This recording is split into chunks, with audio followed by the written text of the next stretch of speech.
Yahoo! Hello, hello, hello again mga masters and mga ka-G! Si G natin nagustuhan talaga yung mainit ngayon, no? Di ba? Ilang araw na po tayo hindi na lumabas, pumunta ng park. Dito na po tayo nag-recording sa likod ng bahay namin. At syempre, ganun pa rin po kasi si G ngayon ay super hyper na rin at bumabalik na yung sigla niya. At for now, hindi muna tayo lalabas papunta sa park kasi po ay ganun pa rin yung weather, parang dusty at mainit. So, okay na ito. Sapat na po yung init dito ngayon dahil po si GI nakakapag-benefit pa rin. At the same time, ako po ay busy rin sa work. So, hindi po talaga ako makapag-spend time. Kasi pag pumunta ako sa park, I have to, of course, leave our clinic and I have to do recordings. And it is just one take. Sometimes po ay may iba't ibang, siyempre, pag nandun ako sa park, I have to take several takes. So, mag-recording ako, sinasabay ko na lang yung mga other days. So parang isang pagpunta lang, di ba mga masters, para hindi po tayo naman na-hassle sa ating work. Alright, so maraming salamat. Thank you for joining me. Of course, we have finished already the 27 natural health benefits or health tips that are evidence-based. And we will be starting again another topic which is still related to health, of course, because this is our master's tips, master's trivia pala, the tips. And G is just a part of our I just showed G here, but we are for those who are not listening or they have muted their sounds, sabihan niyo po sila dyan na they have to listen and they have to, they spend time or replay. Kung busy po kayo ngayon, if you guys are busy right now, you can just replay, and because most of the topics are very interesting and you can really benefit from it. Ayan, si G natin nagtago sa baba.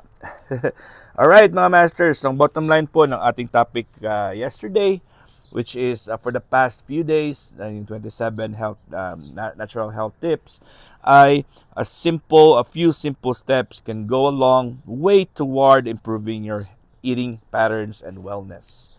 Okay, so kailangan lang natin talaga na may mga simple steps lang tayong gagawin, and then that simple steps will lead to another new habit, and that habit will change the bad habits, will replace the bad habits, and once you have new habits, ayun po, our body will start recovering, and of course, will start to improve and shows of recovery. O, diba mga master? Simple lang po yan.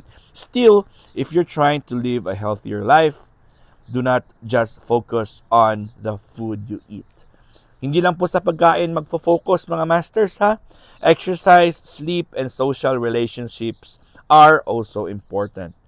With the evidence-based tips na diniscuss natin kahapon and for the past few days, okay, it's easy to introduce small changes that can have big impacts on your overall health. So pwede tayong mag-recover talaga. Alright mga masters, and welcome sa ating new topic. And our new topic natin ngayon is about 5 simple rules for amazing health. And po, hopefully matapos natin ito, ha? Okay, so before we continue, may I ask for your thumbs up. Please don't forget to like, share, comment, and subscribe dito po sa ating channel, Master Worm, for more updated contents. Alright, following a healthy lifestyle often seems incredibly complicated. So, akala po natin, and most of the time, mas komplikado po siya compared to just doing the bad things or the bad habits. Okay? Yun ang nasa isip natin. Pag gusto mo talagang healthy, ang gagawin mo, maging healthy ka, nasa isip natin is hard because, we have to follow certain rules. We have to have precautions. We have to be alert. We have to keep track of everything we do. Okay? So, advertisements and experts all around you seem to give conflicting advices. So pag ganun ang yung mindset, ayun, nakikinig ka palagi sa mga advertisements, sa mga TV, sa radyo, or diyan, especially sa social media, marami po silang pinapalabas po dyan. They're showing you different things that are complicated in order for you to buy their product. Yun pala. Diba? However, leading a healthy life doesn't need to be complicated. Don't worry, we'll just help you slowly understand.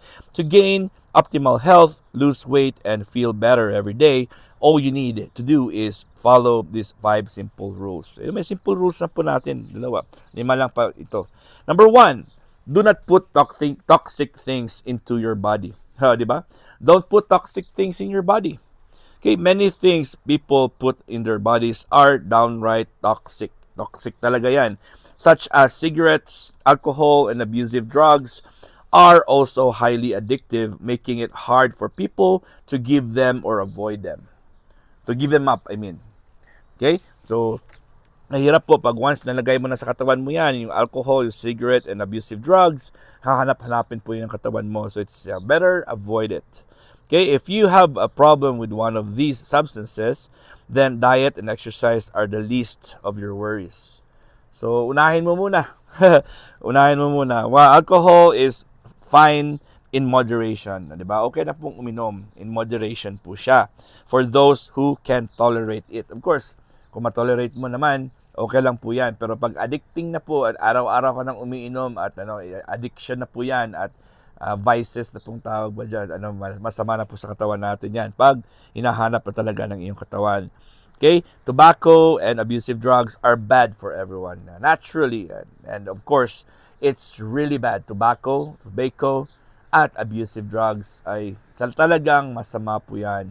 Okay lang po yung moderation ng alcohol. Hindi na po yung moderation ng smoking, moderation ng tobacco. Hindi po siya kasi tobacco is really, really bad. And of course, abusive drugs. Okay, when we say abusive drugs, yung mga drugs na hindi po siya intended for a particular health problem, pero tinitake mo siya dahil po ay nagiging gusto mo po yung other side effects niya like hallucinations or to make you have more energy. So yung tinitake mo yung abusive drugs just because you want its side effect and not its main na purpose. Diba? So meron dyan halimbawa yung mga para sa allergies, di ba?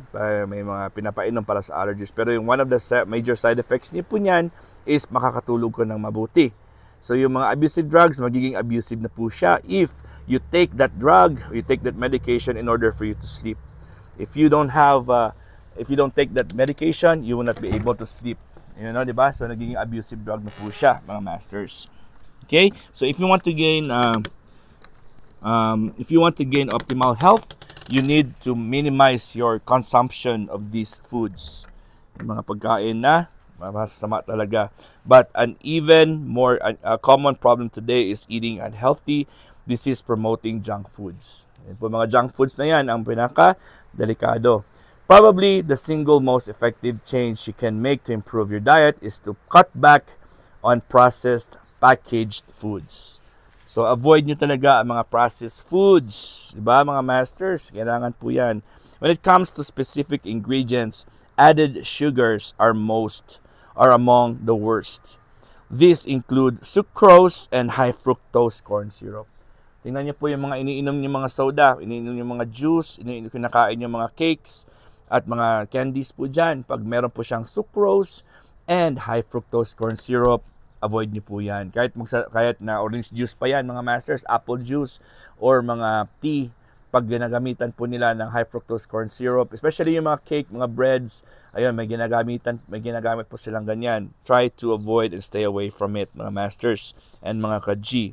Both can wreak havoc on your metabolism when consumed in excess, though some people can tolerate moderate amounts. In addition, it's a good idea to avoid all trans fats, which are found in some types of margarine and packaged baked foods. Ayun po mga margarines po, please try to avoid. Hindi po talaga, trans fats na mga margarines po, mga masters. Man-made po yan. Ako never na po ako naglalagay ng margarine. Especially kung minsan po yung butter din po na margarine din po. Parang ganun din po siya, trans fats po siya. And then, of course, try nyo po avoid yung mga packaged baked foods. Okay? So, let's proceed po sa number 2. Lift things and move around. Okay? Lift things and move around. Medyo mahaba-haba po to, mga masters. I don't think matatapos po natin ito ngayon. Pero try ko lang po. Kung hindi natin matatapos, and we'll continue it tomorrow. Using your muscles is extremely important for optimum health. Ayan po. Lifting things. Okay? And moving around. While lifting weights and exercising can certainly help you look better. Siyempre, hindi natin madideny yan. Magiging mas fit ka, magkakaroon ka ng six-packs, magkaroon ka ng ng pandesal po dyan sa iyong tiyan, yung ating six packs or abs na tinatawag po natin dyan. Improving your appearance is really just the tip of the iceberg. So, syempre, aside from being healthy, kung ikaw po nagli-lift weights, ay mas magaganda, magkakaroon ka ng curves, magkakaroon ka ng mga lines, magkakaroon ka ng mga abs or muscle toning, yun, di ba? You also need exercise to ensure your body, brain, and hormones function normally or optimally. Lifting weights, lifting weights lowers your blood sugar and insulin levels and improves cholesterol and lowers triglycerides. It also raises your levels of testosterone. Ito po, pag nag-exercise and lift weights ang mga lalaki, tumataas din pong testosterone, which also is responsible for the libido and your sexual appetite, di ba? So importante po yan, mga masters. And growth hormones, both associated with improved well-being. What's more, exercise can help reduce depression and your risk for various chronic diseases such as obesity, type 2 diabetes, heart disease, Alzheimer's, and many more. Okay, so hindi natin matatapos po ito. Mahaba-haba po ito, mga masters. So tomorrow, we'll discuss some more about this. And I'm really, really happy that you guys are with me. And of course, nagjo-join po kayo palagi sa ating topic about health and other trivias. So for now, hanggang dito lang muna tayo, mga masters. Kita-kits ulit tayo bukas. And I hope you guys enjoyed and learned a lot from today's lecture. And G is very, very happy. Diyan na po si G natin. Enjoying the sunlight.